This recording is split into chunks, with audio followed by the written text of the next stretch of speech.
Luc Dupont est professeur au département de communication de l'Université d'Ottawa. C'est un spécialiste du marketing et il vient de signer un essai qui s'appelle Télé-réalité, quand la réalité est un mensonge. C'est publié aux presses de l'Université de Montréal en librairie aujourd'hui. Luc Dupont, bonsoir. Bonsoir. Qu'est-ce qu'on n'a pas dit encore de la télé-réalité? Je pense qu'on a peut-être oublié d'expliquer pourquoi ça marchait. Bien sûr, on s'est intéressé à la saison 1 ou 2 de telle ou telle autre télé-réalité, mais on avait peut-être oublié au fond de nous expliquer qu'au-delà des clichés habituels, par exemple, cette tendance au voyeurisme, d'aller voir ce que le voisin pourrait bien faire, toute la question de l'individualisme, bien sûr, voici un type de programme, d'émission qui ne pourrait pas exister dans une société où on serait un peu plus collectivisme, où on vivrait un peu plus davantage en groupe.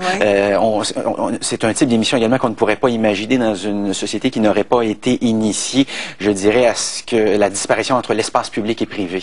Par exemple, dans les années 80, soudainement, dans des émissions partout à travers le monde, on a vu des gens commencer à nous raconter leur vie personnelle. L'histoire de monsieur qui racontait à sa conjointe de toujours qu'il avait oublié de lui raconter qu'il faisait aussi l'amour avec sa meilleure amie depuis des années. Et donc, la première fois qu'on a vu ça, on a compris qu'il se passait quelque chose. Il y a une frontière qui venait soudainement de disparaître. Alors, lentement, mais sûrement, on a fait disparaître quelque chose qui a toujours existé à la télévision. Ajouter à ça la multiplication des chaînes, ajouter à ça la grève des scénaristes, je trouve ça absolument extraordinaire, parce que cette fameuse grève, vient tout juste de se mettre en marche. Qu'est-ce que ça dit pour vous, ça? Qu'est-ce que ça vient ajouter? Moi, ça me rappelle qu'on est probablement, et on développe dans ce bouquin, la thèse des 3 âges, des 3 générations de la télé-réalité. Ça me donne à penser qu'on entre lentement, mais sûrement dans cette 4e génération. Lentement, la télévision laisse place à Internet. Je pense à YouTube, qui est le meilleur exemple. On suit maintenant les vedettes du petit écran,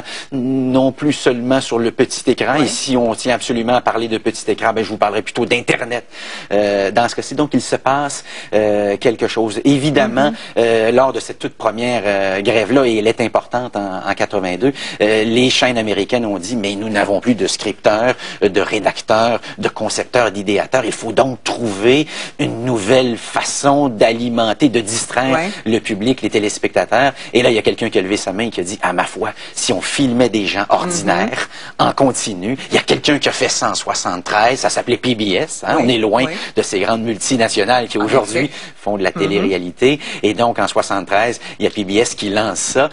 Initialement, ce qui est 73, très... en 73, quand même, on pense que c'est 10 ans à peine, mais ça fait très longtemps. Et tout ça, on raconte également, tout ça, rappelons que Télé-Québec nous a, au Québec, vous avez à la... Pignon sur rue. Absolument, qui est la première télé-réalité. Et dans tous les cas, ce qui est amusant, c'est que toujours, et dans le cas de PBS, les premières personnes qui ont posé un regard là-dessus, bien sûr, les professeurs d'université, entre autres, je pense à Margaret Mead, qui en 73 reconnaissait, j'ai suivi la série In Extenso du début à la fin, mais c'est excellent, mais ce n'est pas un documentaire. Ce n'est pas un documentaire. Il faudra trouver une nouvelle expression pour essayer de colliger, de circonscrire cette nouvelle réalité-là. Voilà, et vous dites bien que c'est un mensonge, parce qu'on parlait avec Biz au début de l'émission du documentaire, et plusieurs essaient de faire croire ou de donner ses lettres de noblesse à la télé-réalité en disant, oui, mais ça documente la vie, c'est une manière de documentaire. Il y a toutes sortes de styles de télé-réalité, mais est-ce que vous iriez jusqu'à dire que, d'une certaine manière, c'est du documentaire ou on est vraiment ailleurs, dans un autre champ? Initialement, effectivement, c'est l'expression qu'on utilisera. On parlera de documentaire ou de docu-documentaire.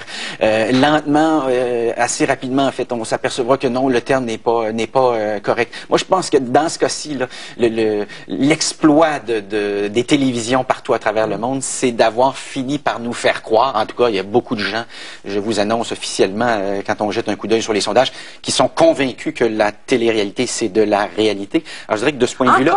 Encore aujourd'hui. Et plus les gens regardent la télé-réalité, plus ils sont convaincus que c'est ça. C'est effectivement, il y a pas de montage, il y a pas une scène ici. On aurait filmé en continu. Bien sûr, c'est la défense.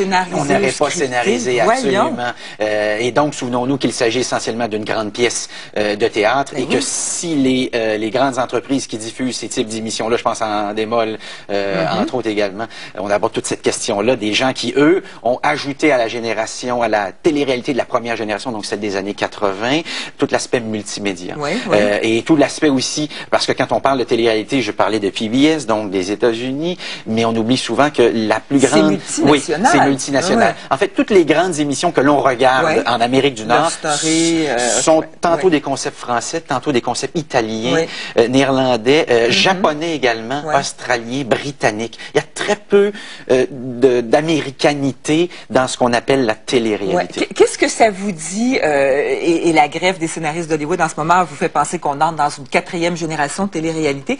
Qu'est-ce que ça vous dit?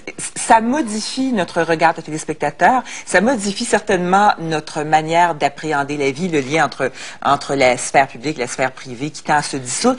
Comment est-ce que ça change le citoyen, la télé-réalité, qu'on la regarde ou pas? Comment est-ce que ça nous change? À de nombreux niveaux. Par exemple, des études toutes récentes tendent à démontrer que parce que les gens regardent des gens qui sont filmés 24 heures sur 24, on aurait fini par légitimer l'observation continue des gens. Vous me direz, alors d'un point de vue citoyen, ce que ça sous-entend, par exemple, installer des caméras sur Saint-Denis, par exemple, à Montréal, ben, initialement, il y a quelques personnes qui ont quelques réticences, mais au fond, ça fait maintenant partie de notre réalité. Donc, de ce point de vue-là, d'un point de vue citoyen, il y a tout ça, effectivement. Quand on parle aussi de la télévision et du citoyen, c'est toute je dirais, la différence entre les talents qu'il fallait avoir autrefois pour passer à la télévision et les talents qu'il faut avoir maintenant. Alors, Umberto Eco, par exemple, s'est penché là-dessus. Et lui, ce qu'il constate, c'est qu'autrefois, pour passer à la télévision, il fallait effectivement être plutôt exceptionnel. C'était l'ère de la télévision podium.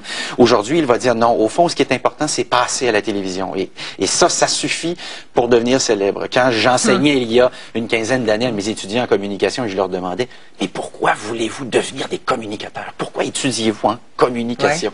La réponse numéro 1, c'était pour lire les nouvelles. Aujourd'hui, ces mêmes étudiants-là, qui ont 16, 17, 18 ans, qu'on rencontre tout juste avant d'arriver à l'université, nous répondent pour être célèbres. Ciel. Bon, on n'en rajoutait pas plus. Je pense qu'on va se mettre à pleurer. C'est vraiment... En tout cas, il y a plein de choses là-dedans. Vraiment intéressant. Vous en explorez toutes les facettes. Et au-delà, ça s'appelle Télé-réalité. C'est en librairie depuis aujourd'hui aux presses de l'Université de Montréal. Luc Dupont, prof de communication à l'Université d'Ottawa. Merci beaucoup d'être venu nous voir ce soir.